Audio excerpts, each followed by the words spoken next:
دلوقتي شقة في الهرم على الشارع الرئيسي، مساحتها حوالي 125 متر. الريسبشن 3 قطع، ممكن يفرش انتريه.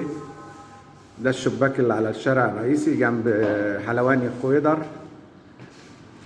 في سفرة كانت مفروشة، سفرة اللي هم الشباب بيدهنوا فيها اهي. وفي صالون، ده مدخل الباب. في باب فاصل ما بين الصوالين والسفرة لأوض النوم والحمام والمطبخ. طرقة كبيرة اهي. بعد كده بنيجي للمطبخ، مطبخ كبير ما شاء الله، بس فيه الألمونيوم القديم ممكن يتشال. في شباك كبير تهوية.